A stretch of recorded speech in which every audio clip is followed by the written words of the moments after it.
Bonjour, alors je me présente, je suis Dr Hamza, assistante en biophysique et médecine nucléaire. On va essayer de voir ensemble la biophysique de la vision. Alors la biophysique de la vision, ça s'inscrit dans un cadre général de la biophysique des fonctions sensorielles. Je vous rappelle, vous le savez tous, la fonction sensorielle, à savoir l'audition, la vision, etc. Alors ce qui nous intéresse dans ce grand chapitre, c'est la vision essentiellement. Pour cela, je vais faire en premier temps un petit rappel sur des notions générales d'optique géométrique qui sont très utiles pour notre étude de l'œil. Par la suite, on va voir en premier lieu ce qu'on appelle la dioptrique de l'œil normal. On va étudier un œil normal. Pour terminer, on va voir bien entendu tout ce qui est les pathologies relatives à la vision, ce qu'on appelle les amétropies. Donc, premier chapitre de ce cours, c'est notions élémentaires d'optique géométrique.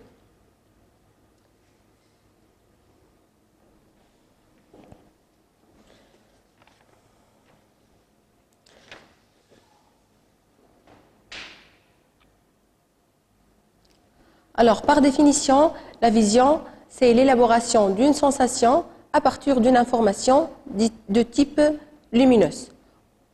Alors, cette élaboration de sensation passe essentiellement par deux grandes étapes. La première étape, ce qu'on appelle la transmission, c'est-à-dire la lumière va passer d'une source au récepteur qui est dans notre cas de figure la rétine. Cette étape-là, elle obéit aux lois de l'optique géométrique et c'est ce qui nous intéresse le plus dans notre étude. Au-delà de la transmission, on va voir ce qu'on appelle la transduction.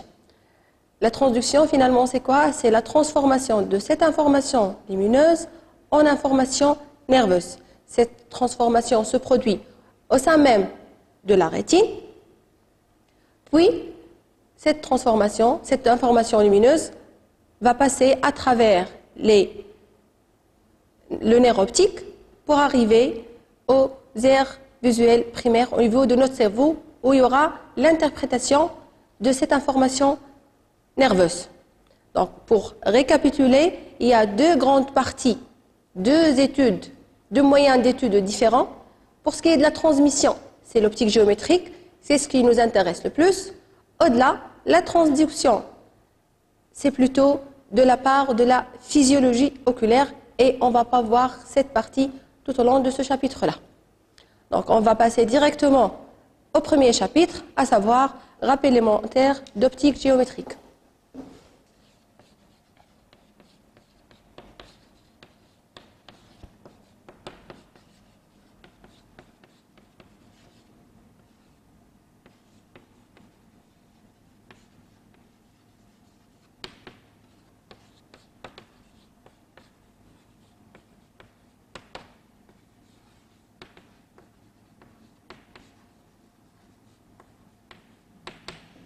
Vous voyez bien, on parle de rappel parce que, bien évidemment, ça sous-entend que vous avez pas mal de notions que vous connaissez déjà. On tient juste à les rappeler parce que ça va nous servir d'outil très précieux pour pouvoir étudier notre système en question, à savoir l'œil.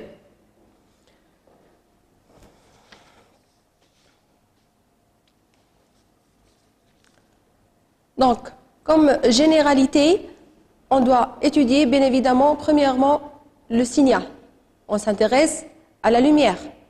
Donc la lumière, il faut savoir, je vous le rappelle, j'invente rien, c'est qu'on peut décrire la lumière soit sous forme d'onde, il s'agit d'une onde électromagnétique, soit sous forme de corpuscule. C'est ce qu'on appelle la dualité onde-corpuscule. Donc dans notre étude, ce qu'on va servir, le modèle qui nous intéresse, c'est plutôt le modèle ondulatoire. Le modèle corpusculaire, ça ne nous intéresse pas. Il n'est pas utile dans notre étude. Deuxièmement, par rapport aux sources de la lumière, il faut savoir que la lumière, ça provient de sources, à savoir les sources telles que le soleil, la lampe, ça constitue des sources primaires parce qu'ils émettent la lumiire. Mais puisqu'on arrive à voir pas mal de choses dans notre entourage, c'est que, alors que ça n'émet pas de rayonnement lumineux, en fait, on arrive à les voir non pas parce qu'ils émettent, mais parce qu'il y a une réflexion de la lumière. Tout objet autre qu'une source primaire permet de la réflexion de cette lumière-là. On parle cette fois-ci non plus de source primaire, mais de source secondaire. Alors, il faut savoir également, je suppose que vous savez déjà, que la lumière peut se propager dans le vide. Elle se propage selon une célérité C, qui est égale à 3 à 10 puissance 8 mètres par seconde. En dehors du vide, la lumière peut se propager dans n'importe quel milieu, mais avec une vitesse petit v qui est inférieure à la célérité. Et on définit un élément très important qu'on appelle l'indice de réfraction, petit n, notez petit n, qui est égal à C sur V. C'est le rapport C, célérité de la lumière, par rapport à V, c'est la vitesse de propagation de la lumière dans le milieu en question. Donc n, c'est relatif au milieu en question. Alors, il est évident que n est toujours supérieur à 1, puisque V est toujours inférieur à C.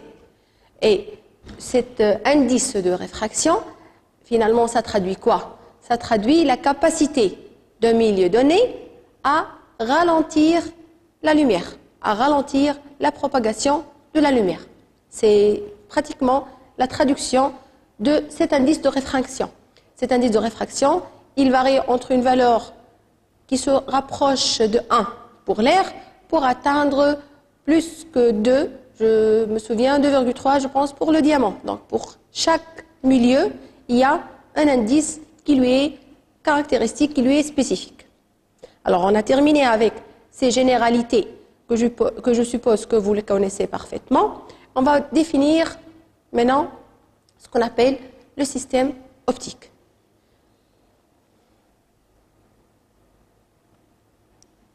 Alors on va voir maintenant qu'on vient de dire les systèmes optiques. Alors par définition, c'est quoi un système optique? Un système optique, c'est tout système capable de changer la direction de propagation de la lumière, soit par réflexion, soit par réfraction. Exemple, le miroir, c'est un système optique. Une lentille, c'est un système optique. La loupe, le microscope, l'œil, bien évidemment, c'est un système optique. Alors, cette déviation, elle n'est pas arbitraire. Que ce soit la réflexion ou la réfraction d'un rayon incident, elle obéit à des principes et des lois. Et ce sont ce qu'on appelle les principes et lois de l'optique géométrique. Donc, on va commencer premièrement par les deux principes de l'optique géométrique. Le premier principe,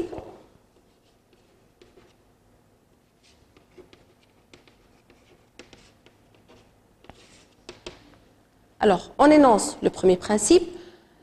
Il nous dit quoi? Dans un milieu homogène et isotrope, bien entendu, la lumière se propage selon une ligne droite. Tout simplement, donc, si la source est située en A, le point d'arrivée est B, alors le chemin que prend la lumière, c'est tout simplement la droite reliant ces deux points-là.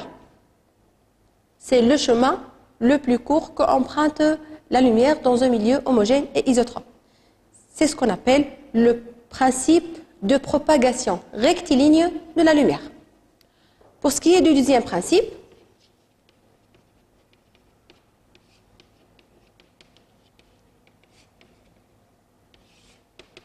en fait,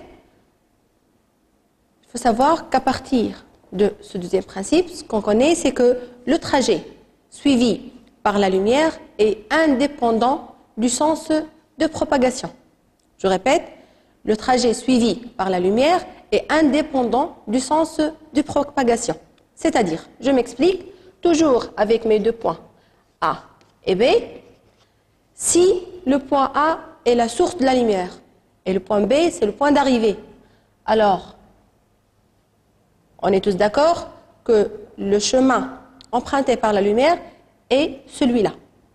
Si j'inverse C'est-à-dire, le point B, c'est lui, la source de la lumière, et le point A, c'est son point d'arrivée, alors le chemin suivi est le même.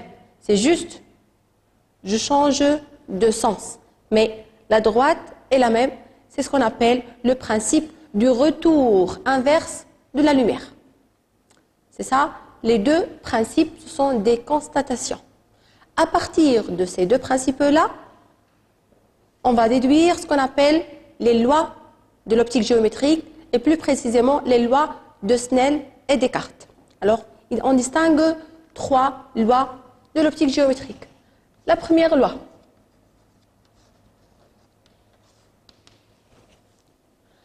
Alors, si je suppose que j'ai un rayon incident selon ce sens de propagation dans un milieu d'indice N1. On est tous d'accord, ça obéit au premier et au deuxième principe, ça va se propager selon une ligne droite, aucun problème. Le problème se pose lorsqu'on va passer d'un milieu d'indice N1 à un deuxième milieu d'indice différent. Il y aura donc ce qu'on appelle une surface de séparation, une interface entre le premier et le deuxième milieu d'indice de réfraction différents. La question qui se pose, que va-t-il se passer? On s'est mis d'accord qu'il y aura deux phénomènes, que vous le savez tous, je suppose, à savoir la réflexion dans le premier milieu et la réfraction dans le deuxième milieu.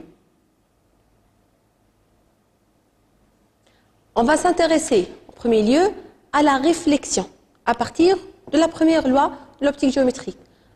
Alors, à partir de cette première loi, qu'est-ce qu'on a comme information? Donc, cette première loi nous dit que le rayon réfléchi et le rayon réfracté appartiennent à un même plan qu'on appelle le plan d'incidence, qui est défini par quoi? Qui est défini par le rayon incident et la normale à la surface de séparation. Je m'explique. Mon rayon incident, je définis mon point d'incidence que j'appelle grand I, je dessine la normale à cette surface de propagation, de séparation, pardon, et là, le plan du tableau qui est défini par le rayon incident et la normale, ça me permet de définir le plan d'incidence, qui est finalement le plan du tableau. Alors, la première loi nous dit quoi? Que le rayon réfléchi et le rayon réfracté, tous les deux, appartiennent au plan du tableau. Ça vous paraît évident, mais en fait, pas du tout. Parce qu'un rayon réfléchi pourrait être dans un autre plan, autre que celui du tableau. Donc, cette première loi, elle nous dit que aussi bien le rayon réfléchi que le rayon réfracté appartiennent à ce plan-là, le plan d'incidence. Ça, c'est l'information fournie par la première loi. Pour ce qui est de la deuxième loi, ça s'intéresse au rayon réfléchi. Alors, il faut savoir que le rayon réfléchi, il va se faire selon un angle. Alors, l'angle d'incidence et l'angle de réflexion sont égaux et de signe contraire, tout simplement. Donc, si petit i, j'appelle petit i mon angle d'incidence, alors l'angle de réflexion, c'est celui-là, avec petit i égale moins petit r.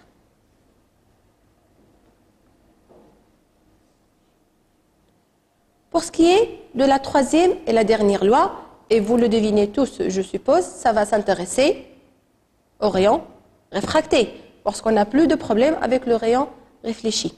Alors, pour ce qui est du rayon réfracté, il y a une relation reliant l'angle d'incidence et l'angle de réfraction.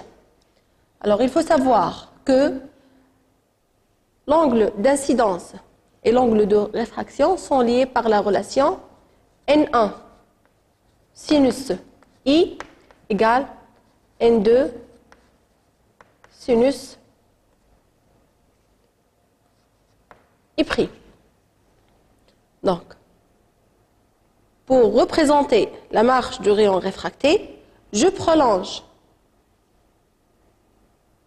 mon rayon incident, je fais le calcul à partir de cette formule mathématique, je détermine l'angle de réfraction I', toujours en partant de la normale, et je représente la marche de mon rayon réfracté.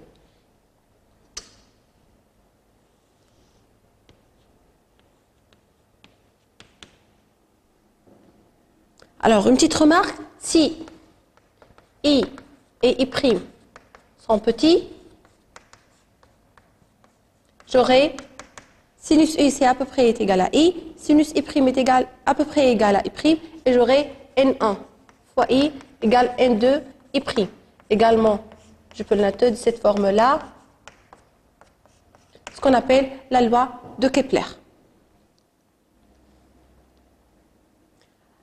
Alors, si on essaie de récapituler un rayon incident qui arrive, je représente toujours ma normale par rapport à la surface de séparation des deux milieux inégalement réfringents, autrement dit d'indices différents.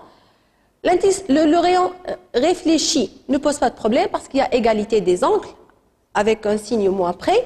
Par contre, pour le rayon réfracté, ça pose un petit peu de problème. Ça nous demande une petite réflexion.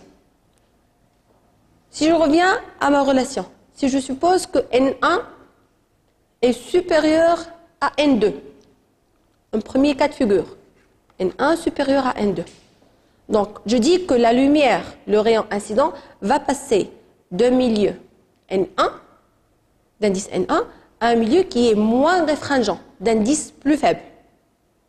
Donc, en passant d'un milieu d'indice N1 à un autre qui est moins réfringent, la lumière, je peux faire la démonstration, lorsque N1 est supérieur à N2, alors obligatoirement I est inférieur à I'. Donc j'aurai un angle I' supérieur et mon rayon réfracté aura cette allure-là. Il va s'éloigner de la normale. On dit que le milieu N1 est plus réfringent par rapport à N2 et N2 est moins réfringent par rapport à N1. Si je prends cette fois-ci le cas inverse,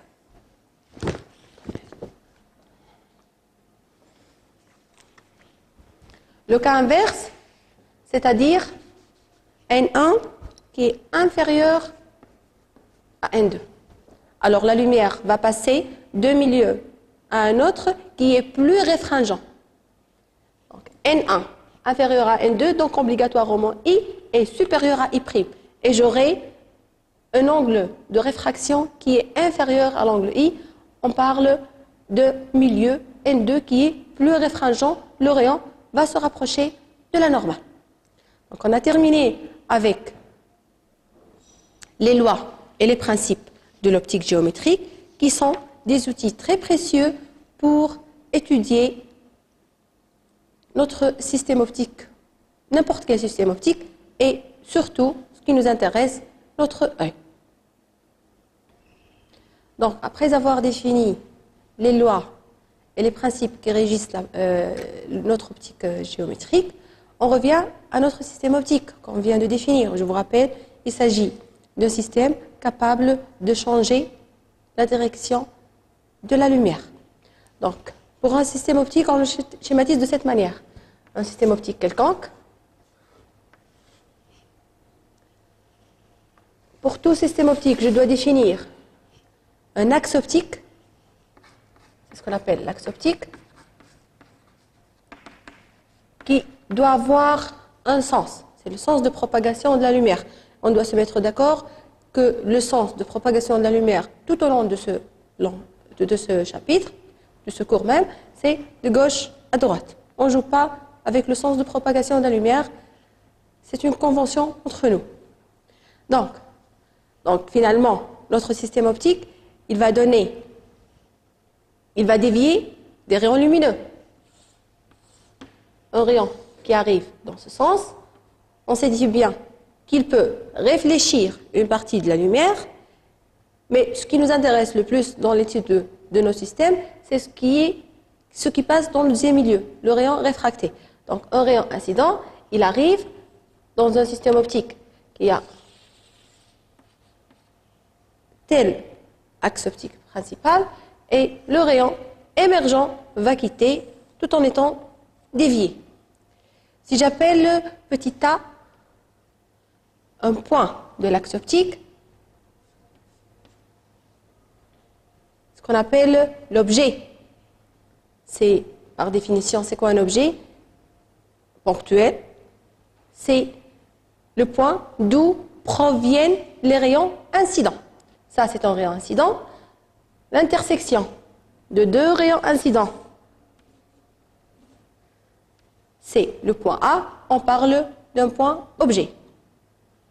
Après avoir traversé un système optique qui, je vous rappelle, capable de dévier la lumière, j'aurai deux rayons émergents, deux rayons qui vont quitter mon système optique. Il y aura une intersection obligatoirement et j'aurai le point B que j'appelle point B, c'est une image. Donc A et B, A c'est un point objet, B est un point image. On parle de deux points conjugués, A et B, par rapport à mon système optique.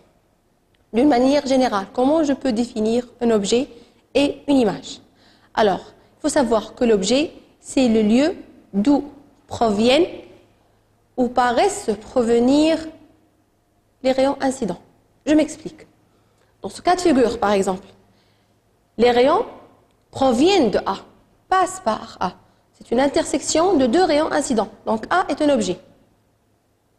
Mais si je prends le deuxième cas de figure, qui est celui-là, toujours mon système optique, un axe optique principal, mais avec deux rayons incidents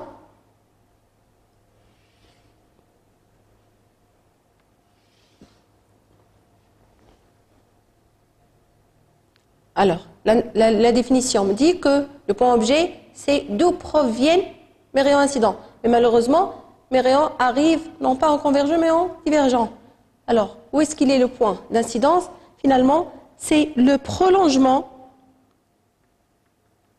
Mon objet, c'est le prolongement de ces deux rayons-là. Donc, A, c'est mon objet.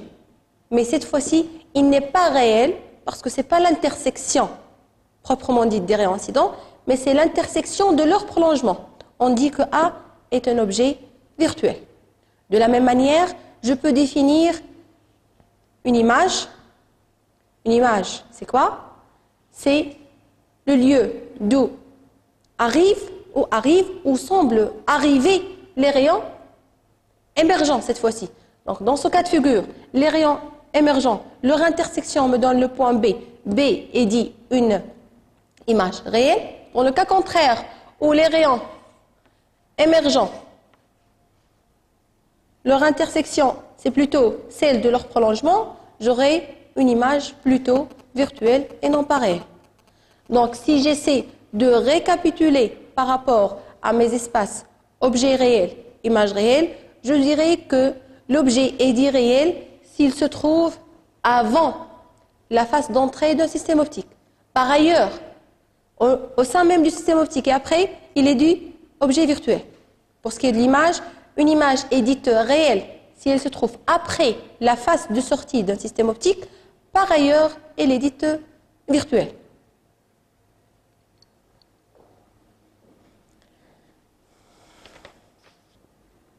On va terminer avec les systèmes optiques par un dernier paragraphe lié à la notion de stigmatisme et astigmatisme qui est une notion clé. J'insiste bien là-dessus.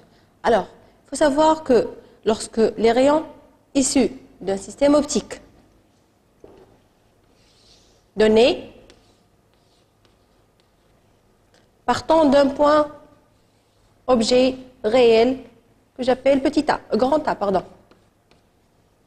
Si les rayons émergents de ce système optique arrivent en un point B, il s'agit d'une image réelle bien évidemment, donc finalement mon système optique m'a donné d'un objet ponctuel A une image ponctuelle B. On dit que mon système optique et stigmate. Il assure le stigmatisme.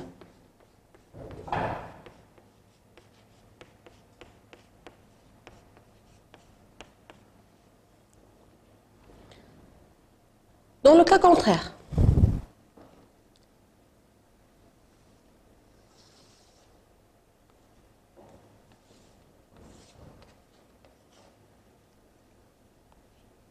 si mes rayons incidents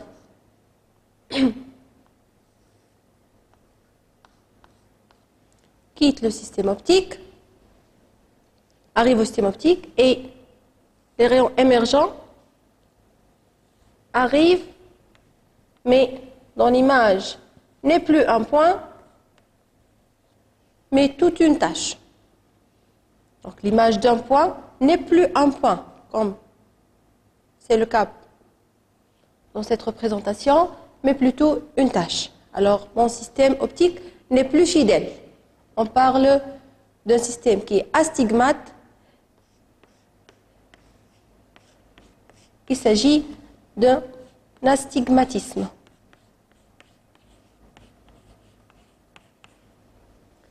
Alors, il faut savoir que parmi tous les systèmes optiques, uniquement le miroir plan assure le stigmatisme pour tous les points de l'espace. C'est uniquement le miroir plan qui assure le stigmatisme pour tout point de l'espace. Par ailleurs, pour tous les autres systèmes optiques, le stigmatisme n'est assuré que pour quelques points de l'espace. Par ailleurs, notre système optique n'assure pas, malheureusement pour nous, le stigmatisme. Alors, pour surmonter ce problème, on a posé une situation intermédiaire entre le stigmatisme et l'astigmatisme. Je m'explique.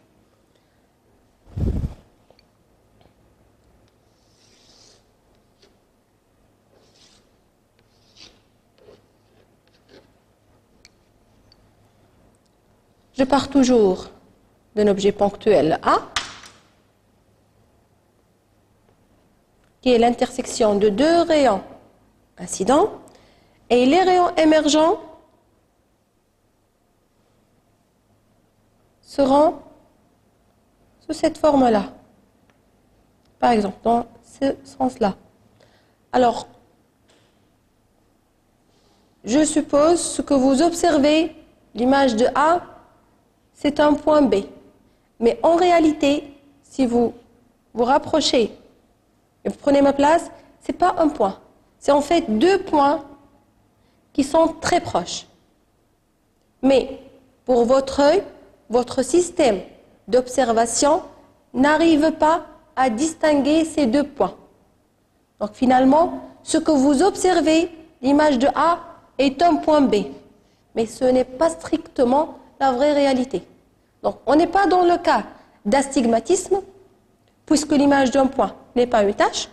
Vous ne voyez pas une tache, ni dans le cadre du stigmatisme, puisque en toute rigueur, l'image de point, ce n'est pas un point, c'est deux points en fait, mais qui sont très proches, de telle sorte que votre système d'observation n'arrive pas à les discerner.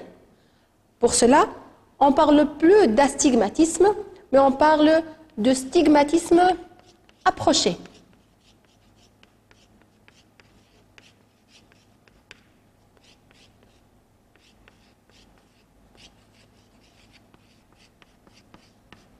Contrairement au premier cas de figure que j'appelle non plus stigmatisme tout court, mais stigmatisme rigoureux.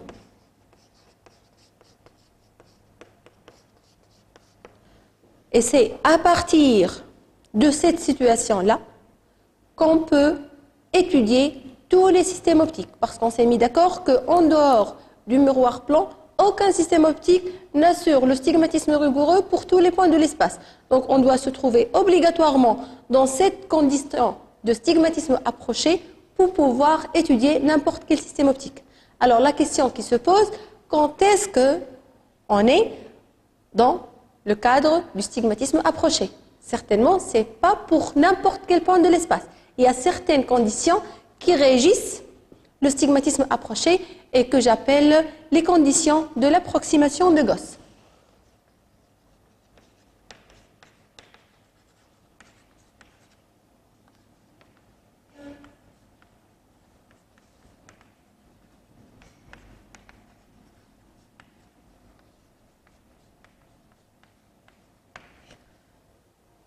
Ces conditions me définissent quoi, finalement? Ce sont les conditions que je dois satisfaire pour dire que je suis, en fait, dans le cadre du stigmatisme approché. Et je peux continuer mon étude de n'importe quel système optique. Si je ne vérifie pas ces conditions-là, je ne peux pas dire que je suis dans le cadre du stigmatisme approché et du coup, je ne peux pas continuer mon étude. Donc, quelles sont les conditions de Gauss? Alors, M. Gauss nous définit 3 conditions dont il faut satisfaire 2 parmi ces 3 pour dire que je suis bien dans les conditions de Gauss et donc, du coup, dans le cadre du stigmatisme approché.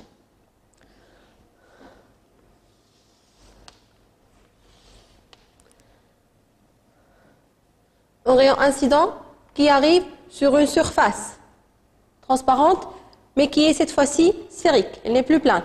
On va changer un tout petit peu et séparons bien évidemment 2 milieux d'indices différents. Donc le rayon d'incidence, il va arriver, j'ai un point d'incidence grand I et il sera dévié. Le rayon réfracté va émerger selon cette direction par exemple.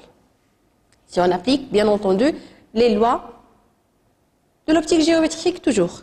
Alors, M. Gauss nous dit que les conditions du stigmatisme approché sont les suivantes. Premièrement, il faut que le rayon incident soit peu écarté de l'axe optique. Donc l'angle θ doit être très faible. Ça, c'est la première condition de Gauss. La deuxième condition, c'est que l'angle d'incidence doit être petit également. Alors la question qui se pose, où est-ce qu'il est mon angle d'incidence? Alors, si je représente toujours de la même manière mon point d'incidence, la normale à cette surface, et je vous rappelle, la normale à une surface sphérique, elle passe par le centre de la sphère. Donc ça, c'est ma normale, et ça, c'est mon angle d'incidence. Donc l'angle d'incidence petit i, et doit être également faible. Et finalement, la troisième condition, c'est la hauteur d'incidence petit h qui devrait également être faible. Et vous voyez bien que si I et θ sont faibles, h est obligatoirement petite. Donc, par conséquent, il faut satisfaire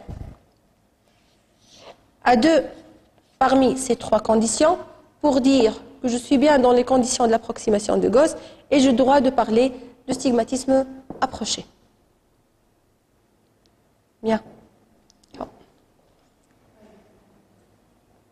Alors, après avoir rappelé les notions élémentaires d'optique géométrique et plus précisément les lois et les principes dont j'insiste particulièrement, on va passer à l'étude de quelques systèmes optiques qui nous seront très utiles pour l'étude de l'œil. Je vous rappelle toujours que ce qu'on est en train de faire, ça va nous servir d'outil pour étudier l'œil humain. Donc pour cela, on va étudier premièrement les dioptres sphériques et deuxièmement les lentilles et plus précisément les lentilles minces. Je vous rappelle qu'il y a pas mal d'autres systèmes optiques qu'on ne va pas étudier, tels que les miroirs plans, les dioptres plans, etc. Donc premièrement, on va étudier le premier système optique, à savoir le dioptre sphérique.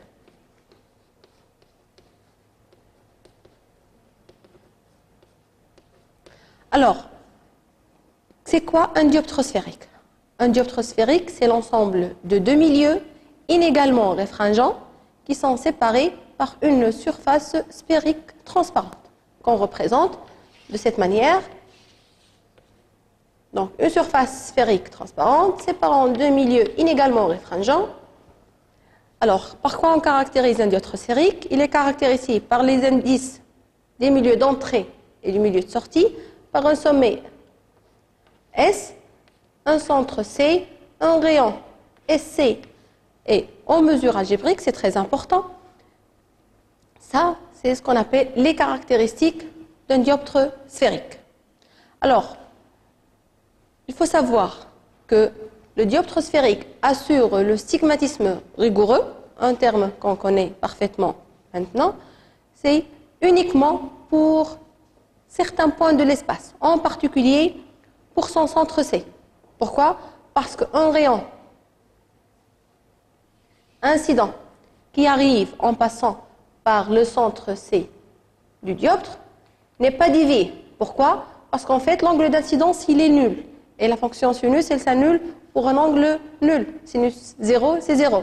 Donc, si I égale 0, R égale 0, et donc, du coup, le rayon n'est pas dévié.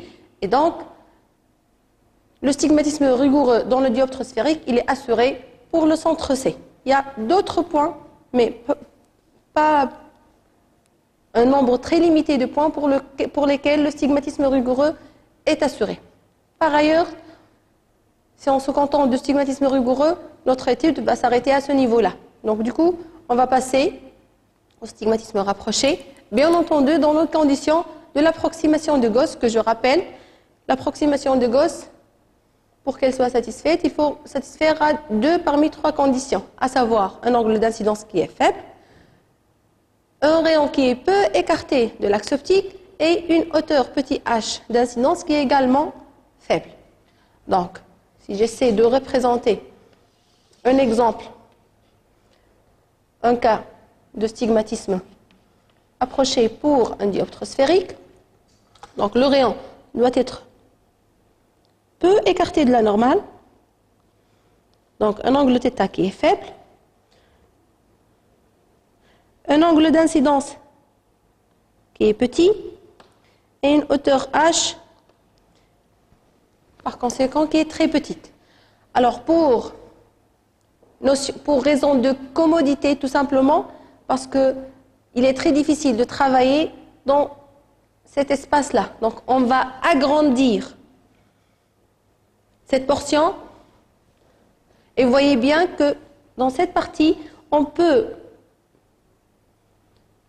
confondre cette portion de la sphère à la tangente. Et donc, du coup, pour le reste de ce chapitre, on va représenter le dioptre sphérique de cette manière-là.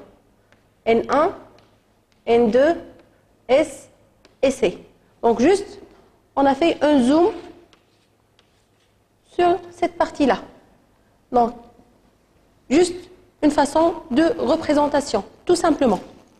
Après avoir détaillé la définition et le stigmatisme, on va passer aux choses qui sont plus sérieuses, qui nous intéressent le plus. Ce qui nous intéresse pour n'importe quel système optique, c'est de pouvoir déterminer la position de n'importe quelle image d'un objet donné à travers un dioptre dont je connais les caractéristiques. Autrement dit, si je vous donne un dioptre tel, avec indice N1, indice N2 et rayon SC en mesure algébrique, et je vous donne une position A d'un objet donné, vous devez être capable de déterminer la position de l'image par 2 manières. Premièrement, par le calcul, c'est ce qu'on va voir tout de suite, et deuxièmement, par représentation géométrique, pour récapituler les objectifs de ce paragraphe. Donc, premièrement, on va essayer de déterminer la position de l'image pour n'importe quelle position de l'objet d'un dioptre sphérique donné par le calcul. C'est ce qu'on appelle la formule de conjugaison d'un système optique donné.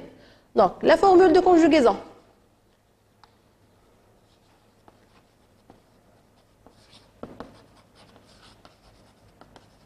D'un dioptre sphérique. C'est quoi une formule de conjugaison d'une manière générale? Pour tout système optique, c'est une relation mathématique qui relie la position de l'objet à celle de l'image en fonction uniquement des caractéristiques du dioptre. Quelle est la forme de la formule de conjugaison d'un dioptre sphérique? On ne va pas faire la démonstration, ce n'est pas l'objectif du cours. Je vais vous donner directement la résultante. Elle est de la forme N2 sur SA' moins N1 sur SA égale N2 moins N1 sur SC. Alors, comment je peux lire cette formule de conjugaison? N2, c'est le milieu de sortie. Sur SA' en mesure algébrique, c'est ce qu'on appelle la proximité de l'image. C'est la position de l'image par rapport au sommet du dioptre. Toujours en mesure algébrique. Moins N1, c'est le milieu d'entrée de la lumière, sur SA, ce qu'on appelle la proximité de l'objet. C'est la position de l'objet par rapport au sommet de mon dioptre.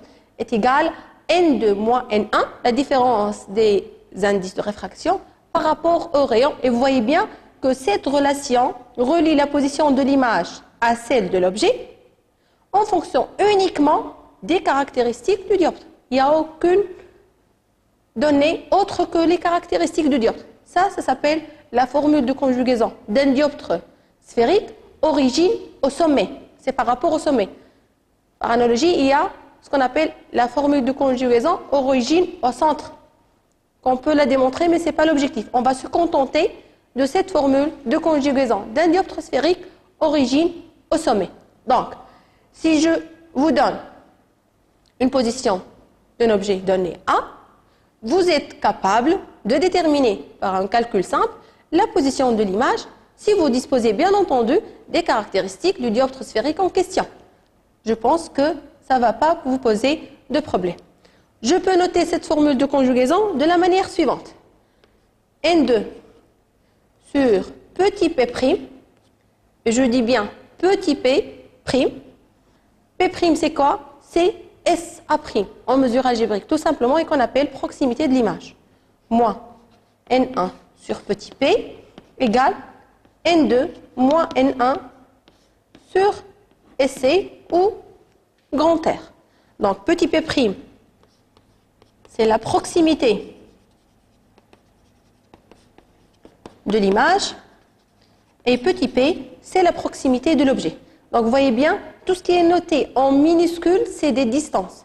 Tout ce qui est noté en majuscule, c'est des points. C'est très important, ce sont des notions clés qu'on doit s'y mettre d'accord dès ce moment-là. Tout ce qui est en majuscule, c'est des points. Tout ce qui est en minuscule, c'est des distances. C'est très important. Après avoir défini la formule de conjugaison d'un dioptre sphérique origine au sommet, on va voir ce qu'on appelle les foyers, et particulièrement les foyers objets et les foyers images de mon système optique, mon dioptre sphérique. Alors on va commencer par la définition d'un foyer image. C'est quoi un foyer image? Un foyer image, c'est un point. On doit se mettre d'accord qu'un foyer, c'est un point. C'est le point image qui est situé sur l'axe optique principal de mon système, bien évidemment, dont l'objet est situé à l'infini. Je m'explique. En dioptre sphérique, toujours ses caractéristiques et son axe optique principal. Donc la définition d'un foyer image, c'est si l'objet est situé à l'infini, l'image se trouve au foyer image F', que je note F' de mon dioptre sphérique. Donc, un rayon qui vient de l'infini, il est parallèle à l'axe optique, on est tous d'accord. L'image, elle se situe en F'. C'est la définition de mon foyer image. Si j'applique la formule de conjugaison par rapport à ce couple, l'infini comme objet, F' comme image. Donc si A est confondu avec l'infini, A' sera confondu avec F'.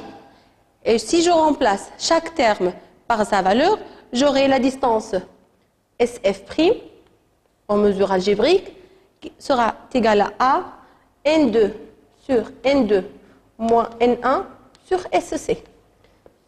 À connaître parfaitement. Comme on a défini le foyer image F' de mon dioptre sphérique, je vais définir le foyer objet, que je note grand F. Et là, ce sera l'inverse. C'est quoi la définition d'un foyer-objet? C'est un point-objet situé sur l'axe optique principal dont l'image est rejetée à l'infini. Autrement dit,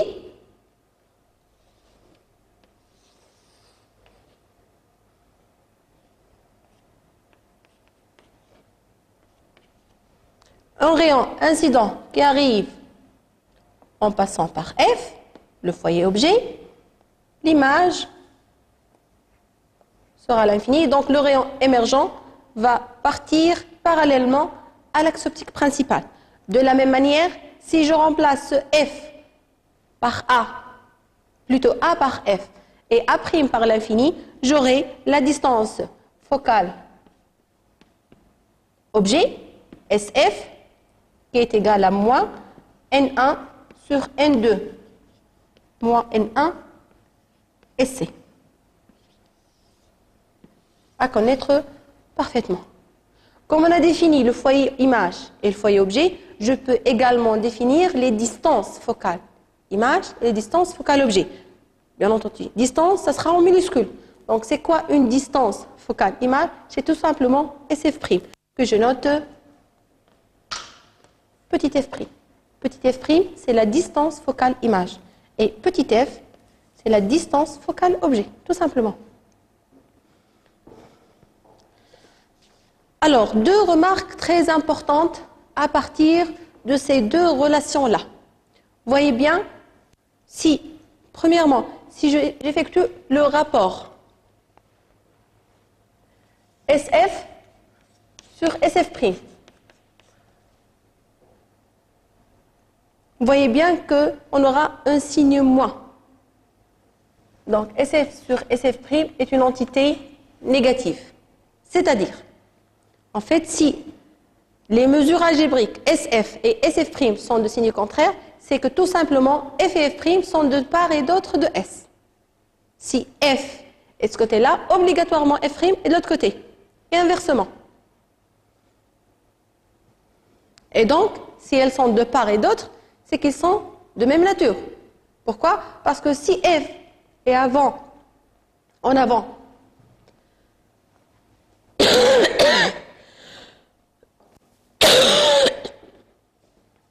désolée.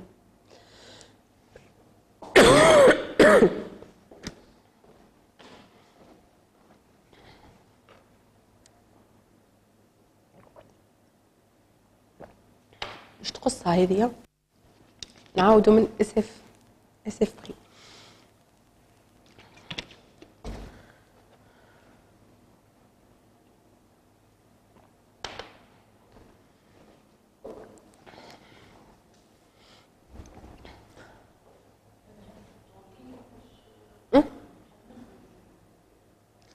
ما سمعتكش.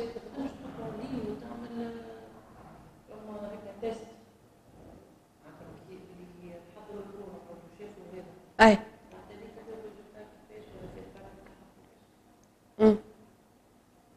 كيفاش نعملها هي؟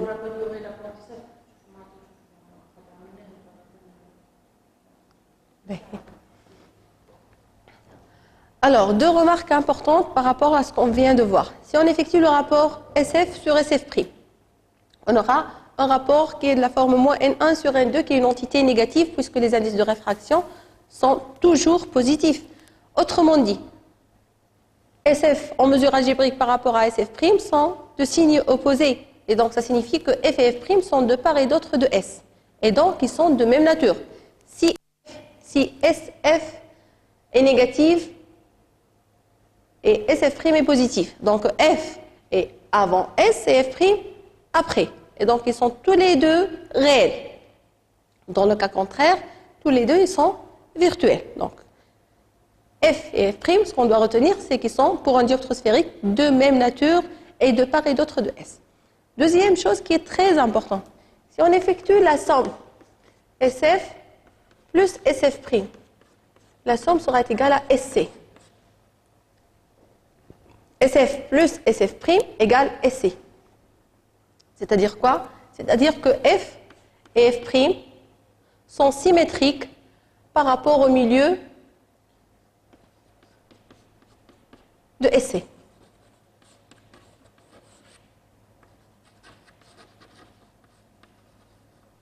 par rapport au milieu de SC.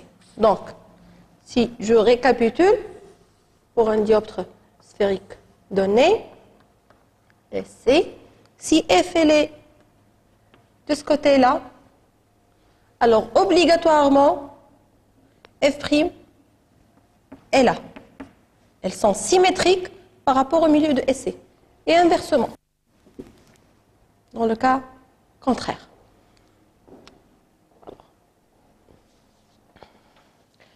Également, une autre caractéristique du dioptre sphérique, ce qu'on appelle la puissance du dioptre sphérique. Alors, quelle est la puissance du dioptre sphérique donné? Que je note pi, également V. Alors, on va clôturer avec la notion de puissance. Il faut savoir que la puissance, également appelée vergence, qu'on note grand pi, grand V ou grand D. C'est quoi la puissance pi d'un dioptre sphérique? C'est tout simplement N2 moins N1 sur SC. C'est finalement cette entité-là. Quelle est l'unité de la puissance? En l'équation en dimension, c'est une longueur moins 1. Donc l'unité, tout simplement, c'est le mètre moins 1 qu'on note, qu'on appelle dioptrie, petit delta. Il faut faire attention toujours par rapport à la mesure algébrique SC. L'unité, c'est le mètre pour avoir un résultat en dioptrie. Alors, il faut savoir que on distingue selon la puissance du dioptre, parce que vous voyez bien, une puissance, ce n'est pas obligatoirement une entité positive. Pi peut être positive comme elle peut être négative. Si la puissance pi est positive, on parle de dioptre convergent.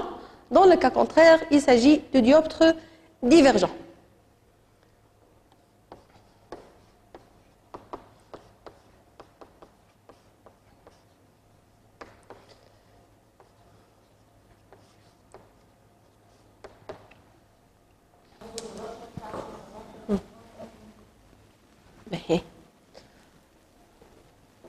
Alors, on va récapituler ce qu'on vient de voir. Par rapport à un dioptre sphérique, on l'a défini.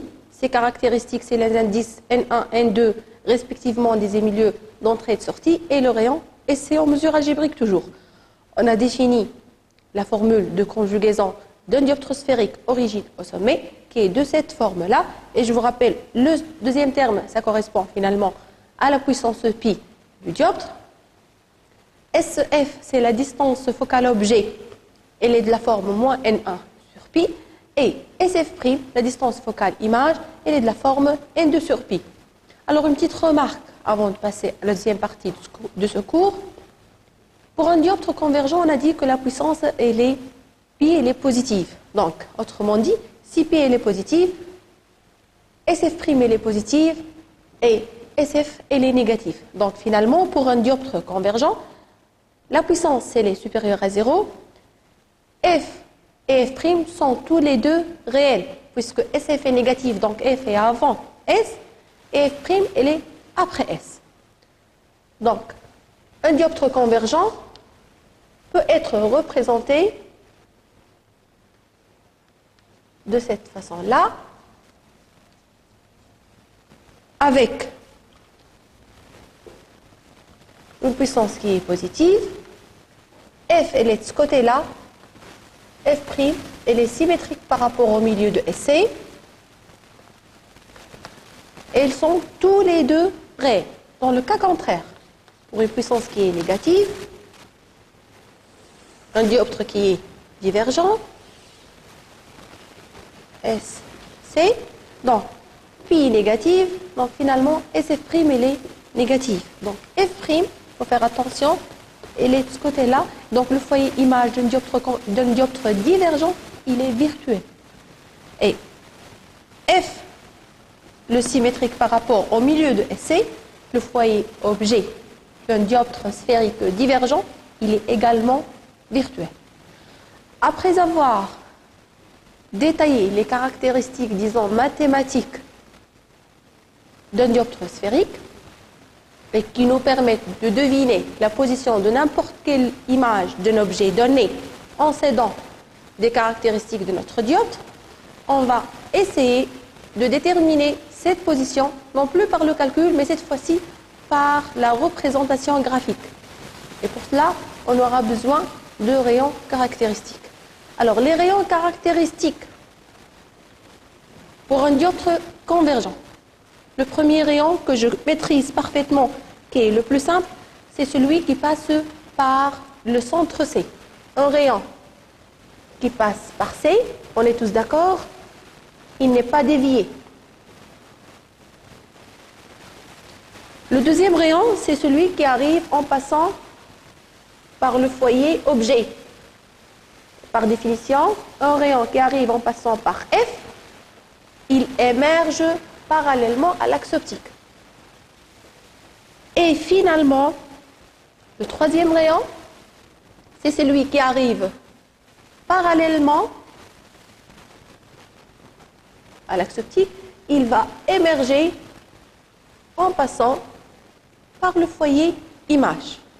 Ça, ce sont les trois rayons caractéristiques dont on va s'aider pour représenter l'image d'un objet donné à travers un dioptre convergent.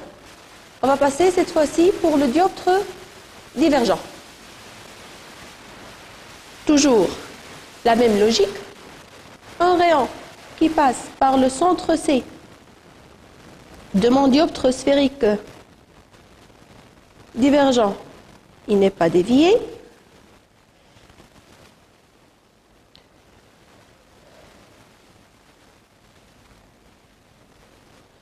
Le rayon qui arrive, il faut faire attention, vous devez me suivre.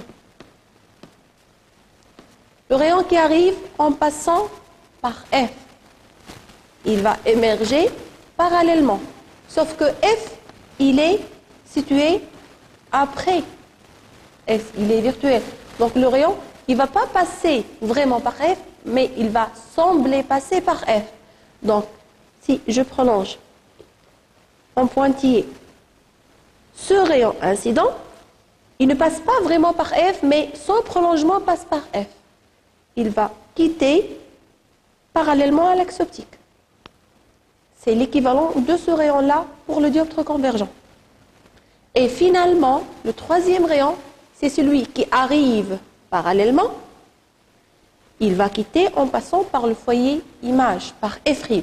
Sauf que F', il est virtuel. Donc, il ne va pas vraiment passer par F', mais plutôt par son prolongement. Une fois on a représenté la marche de trois rayons, des trois rayons caractéristiques, aussi bien pour le dioptre sphérique convergent que divergent, on peut déterminer graphiquement l'image de n'importe quel objet à travers mon dioptre sphérique en s'aidant de la représentation et non plus par le calcul. Pour cela, on va refaire le même exercice, mais cette fois-ci pour un objet donné. Donc,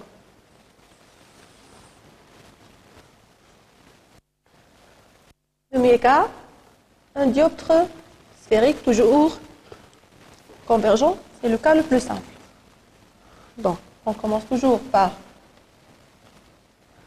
positionner mes foyers, objets et images. Je vais prendre un objet,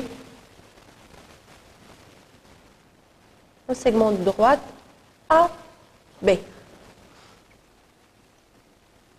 Alors, il faut savoir, avant de représenter la marche du rayon lumineux, je vais ouvrir une petite parenthèse. Il faut savoir que pour représenter la marche, l'image d'un objet, un segment AB, ça revient finalement à déterminer l'image des couples A et B. Pour le reste des points, si l'image de A c'est A', l'image de B c'est B', le prolongement des deux points, ce sera l'image A'B'. C'est ce qu'on appelle le principe d'aplanitisme. Autrement dit, le problème de détermination de l'image d'un objet B, un segment, ça revient finalement à la détermination de l'image du point B. Par la suite, une simple projection sur l'axe optique permet de déterminer le point A' et finalement l'image en totalité A'B'. On va mieux comprendre en représentant la marge des rayons lumineux provenant de B. Donc, j'aurai besoin de deux rayons, parce qu'un point, c'est l'intersection de deux droites.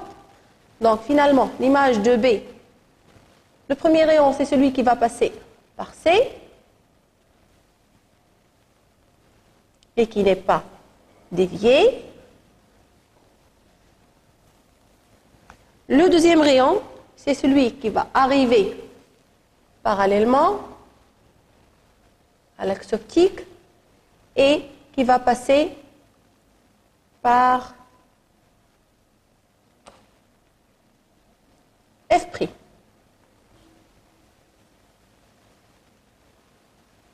Et donc l'intersection du point B, c'est le point B'. Je projette sur mon axe optique et j'aurai le point A'. Et du coup, mon image A'B' de l'objet AB qui est renversé par rapport à AB et qui est de même nature. L'objet AB, il est réel, l'image, elle est également réelle. On peut s'aider du troisième rayon, c'est celui qui arrive en passant par F, B par F, et qui va émerger parallèlement et obligatoirement, il devrait passer par B'. Mais pour ne pas encombrer le schéma, je vais me contenter de ces deux rayons-là. On va refaire la même chose, mais cette fois-ci pour un dioptre divergent.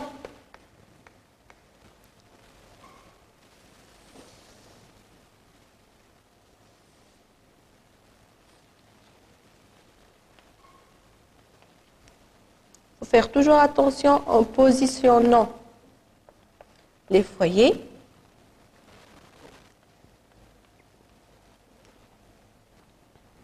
Mon objet, je vais le situer à ce niveau-là. J'ai le choix. Et donc, A, B. On va procéder de la même manière. Le rayon qui passe par C, il n'est pas dévié.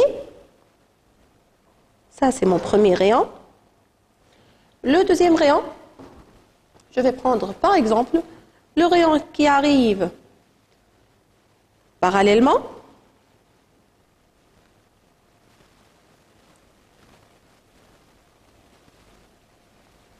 Il va émerger en passant par F'. Puisqu'il s'agit d'un dioptre divergent, F', il est virtuel, donc il va sembler passer par F'.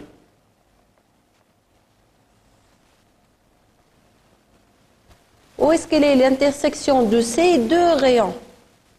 Là, c'est à ce niveau-là. Donc, mon point B', après avoir étudié les dioptres sphériques, on va passer au deuxième système optique qui nous intéresse encore plus, qui est les lentilles et plus précisément les lentilles minces. Alors, pour définir les lentilles en général, on va dire qu'il s'agit d'un milieu transparent et homogène d'indice n, limité par deux dioptres dont l'un au moins n'est pas plan. Je m'explique. Donc, il s'agit d'un milieu homogène et transparent, bien évidemment, limité par deux dioptres dont l'un n'est pas plan. Parce que dans le cas opposé, s'il s'agit de deux dioptres plans, on n'arrive pas à limiter un milieu, tout simplement. Donc l'indice n, ça c'est le premier dioptre que rencontre la lumière. Donc ça c'est D1. S1. C'est 1. Ça c'est D2. S2, C2. Souvent, la lentille, elle est plongée dans l'air. Donc, on va s'intéresser à ce cas de figure, une lentille plongée dans l'air. Par quoi elle est caractérisée, une lentille? Elle est caractérisée par son indice N, par ses rayons S1C1 et S2C2, toujours en mesure algébrique, par son épaisseur S1, S2, et bien évidemment par son axe optique. Alors on va s'intéresser, je l'ai dit dès le début, aux lentilles plutôt minces plongée dans l'air. Alors, dans quel cas de figure on parle de lentille mince?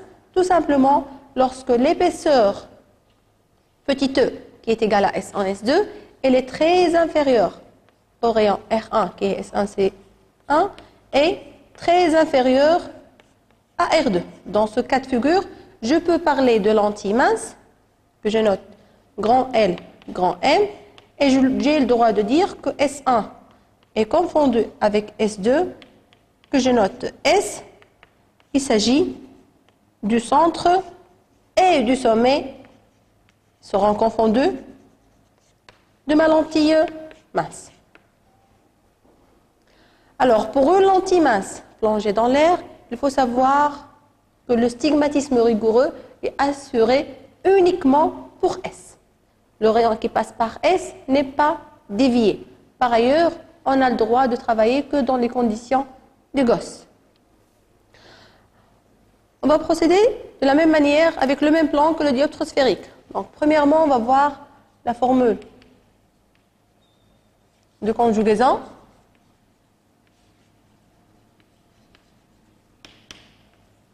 Du cas d'une lentille mince en l'air.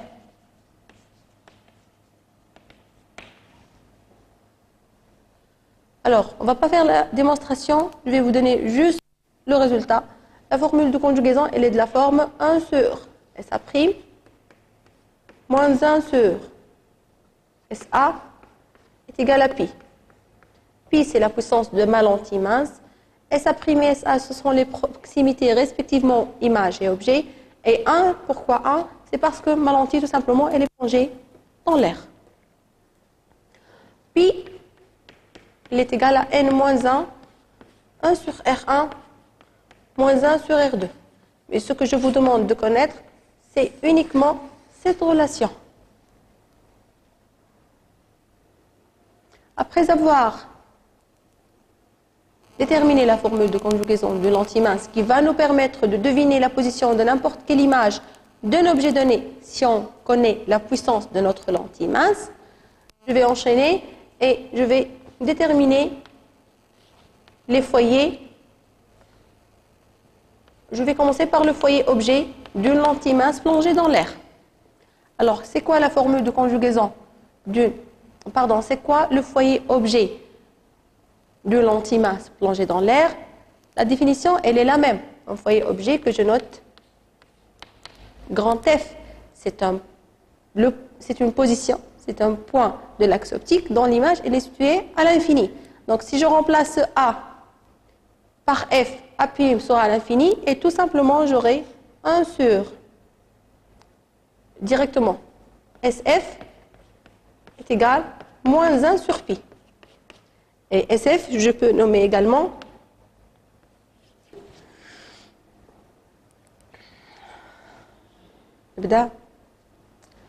donc, une fois qu'on a déterminé la formule de conjugaison de lentille mince dans l'air, je précise bien, c'est dans ce cas particulier que cette formule de conjugaison est valide, on va voir de la même manière, avec la même démarche, le foyer objet et la distance focale objet.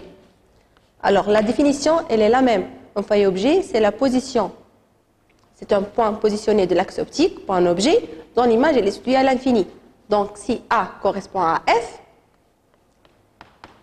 A' est rejeté à l'infini. Donc, tout calcul fait, j'aurai SF égale à moins 1 sur pi, c'est la distance focale objet que je note petit f.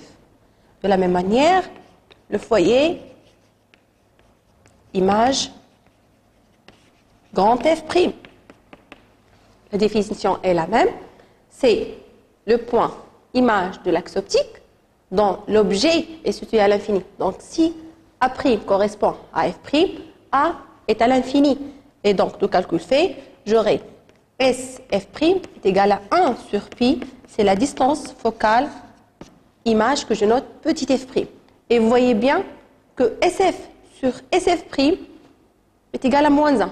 Donc, SF sur SF', c'est moins 1. Donc, finalement, ça revient à dire que S est le milieu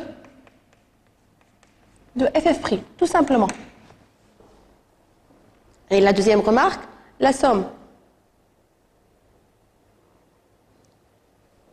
SF plus SF', elle est égale à 0. Donc finalement, S, c'est le milieu de FF', c'est à partir de la somme SF plus SF'. Le rapport, ça nous renseigne plutôt sur la nature, pour dire que F et F' sont deux pareils d'autres de S et donc de même nature, soit tous les deux réels, soit tous les deux virtuels. Si je définis de la même manière une lentille mince convergente, lorsque sa puissance elle est positive, et je remplace ce pi par une entité positive, j'aurai F qui est avant S et F' après S dans le sens de propagation de la lumière. Donc finalement, pour une lentille qui est mince dans l'aire convergente, j'aurai F de ce côté-là et F' de ce côté-là. Ils sont tous les deux symétriques par rapport à S. Je parle de lentille convergente avec ce symbole-là pour la distinguer d'une lentille divergente dont la puissance elle est négative et par conséquent F et F' sont toujours tout pareils d'autres de S, mais les positions sont inversées. Avec F', elle est virtuelle, elle est F également virtuelle. Et je symbolise une lentille mince divergente de cette manière-là. Donc on a terminé avec la caractérisation de cette lentille, aussi bien convergente que divergente. On va voir maintenant, pour terminer, la marche d'un rayon lumineux à travers une lentille convergente et une lentille divergente. On commence par le premier cas de figure, la lentille convergente. Il faut savoir que le rayon qui passe par S n'est pas dévié. Pourquoi? Parce qu'on l'a dit dès le début que une lentille mince assure le stigmatisme rigoureux pour son sommet S. Donc le rayon qui passe par S n'est pas dévié. Le deuxième rayon, c'est celui qui arrive parallèlement. Il va émerger en passant par F'. Et vous voyez que c'est beaucoup plus simple que les dioptres sphériques. Et le troisième rayon, c'est celui qui arrive en passant par F, le foyer objet, il va émerger parallèlement à l'axe optique. Ça, c'est pour une lentille mince convergente. Voyons maintenant le cas d'une lentille divergente. Le premier rayon, celui qui passe par S, ça ne pose aucun problème, il n'est pas dévié. Le deuxième rayon, c'est celui qui arrive parallèlement, il va émerger en passant ou semblant passer par F'. Or, F', elle est virtuelle. Donc, il va sembler passer par F' et le rayon va diverger. Et le troisième rayon, c'est celui qui passe ou semble passer par F. Donc, c'est ce rayon-là. Il ne peut pas passer par F, mais il semble passer par F. C'est son prolongement qui passe par F. Il va émerger parallèlement à l'axe optique. Une fois on a pu dresser la marche des trois rayons lumineux pour une lentille convergente et une lentille divergente, on peut passer à la représentation de l'image d'un objet AB pour une lentille convergente et pour une lentille divergente. Alors on va commencer par le premier cas de figure, toujours une lentille convergente, c'est le cas le plus simple. Ma lentille convergente, F et F' sont réels et de part et d'autre de S. Mon objet AB que je situe par exemple à ce niveau-là, j'applique toujours le principe d'aplanitisme qu'on a défini avec le dioptre sphérique, il est toujours valable. Donc, le problème revient à déterminer l'image du point B, tout simplement. Donc, toujours de la même manière, le rayon qui passe par S n'est pas dévié. Et je choisis un deuxième rayon, par exemple, celui qui arrive parallèlement, bien sûr en passant par B, parce que c'est le point dont je veux déterminer l'image, il va émerger en passant par F'. Donc, je dois encore prolonger mes rayons pour arriver à déterminer l'image B' du point B. Je projette et j'aurai mon image A'B' qui est renversée et plus grande. Pour ce cas de figure, bien évidemment, si je change la position de mon objet AB entre F et S et même au-delà de S, la position ainsi que le caractère droit ou renversé varie. Alors, le dernier cas, c'est celui de la lentille divergente.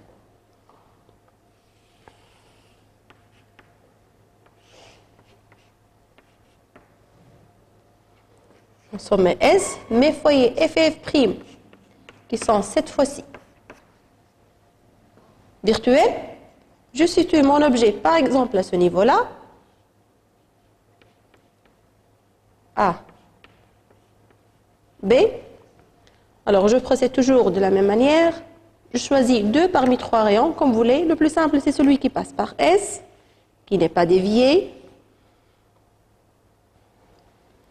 Le deuxième rayon, je choisis par exemple celui qui arrive en semblant passer par F. Ce rayon-là, qui semble passer par F et qui passe bien évidemment par B, il va émerger parallèlement à l'axe optique. Et donc l'intersection, où est-ce qu'elle est? Il faut faire attention, c'est en prolongeant le rayon.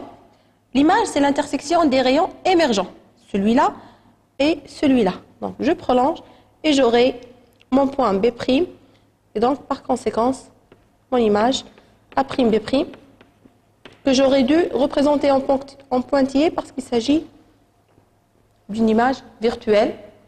Elle est située avant la face d'entrée. C'est une image qui est droite et qui est plus petite. Alors, on a terminé avec le dernier système optique qu'on cherche à étudier, qui est les lentilles minces. Alors, juste pour clôturer, il faut savoir que les lentilles minces, on a pu les caractériser. On a la formule de conjugaison de ce système optique. On a pu déterminer la position des foyers objets et des foyers images. On a pu tracer la marche des rayons lumineux caractéristiques ainsi que la position d'une image à partir de n'importe quel objet. Et donc, du coup, la lentille mince devient un système qui est simple et que je peux associer. Donc, je peux associer 2 lentilles, 3, voire plus. Je vous donne l'exemple du microscope. Le microscope, il s'agit d'une association de 2 lentilles, ce qu'on appelle l'objectif et l'oculaire. Ça, c'est le microscope, il s'agit de l'association de 2 lentilles minces et qu'on appelle doublé. L'association de 2 lentilles minces, ça s'appelle doublé. Ce qu'il faut retenir par rapport au doublé, c'est une seule chose, c'est qu'en fait, la puissance d'un doublé, qui est l'association de 2 lentilles minces, n'est pas strictement égale à la somme des puissances des lentilles qui le constituent. Je m'explique. Si je prends le cas de 2 lentilles, je choisis l'exemple de 2 lentilles convergentes, L1 puis L2 dans le sens de propagation de la lumière. La puissance de ce doublé, pi, la puissance pi de ce doublé, elle est égale à la puissance pi1 plus pi2 moins une entité que je note petit delta, qui dépend de la distance d entre les 2 lentilles. Donc vous voyez bien, la puissance d'un doublé n'est pas strictement égale à la somme des puissances des lentilles qui le caractérisent, sauf dans une seule situation, lorsque ce terme-là s'annule et donc lorsque la distance entre les 2 lentilles est égale à 0. Donc autrement dit, je n'ai le droit de dire que la puissance d'un doublé est égale à la somme des puissances des lentilles qui le constituent que si et seulement si le doublé est accolé. Et donc, la distance séparant les deux lentilles est nulle. On a clôturé avec ce premier chapitre concernant les notions élémentaires et les outils nécessaires pour l'optique géométrique et qui vont nous servir pour étudier l'œil. C'est notre objectif ultime, je vous rappelle, dans le cadre de la biophysique de la vision. C'est bon.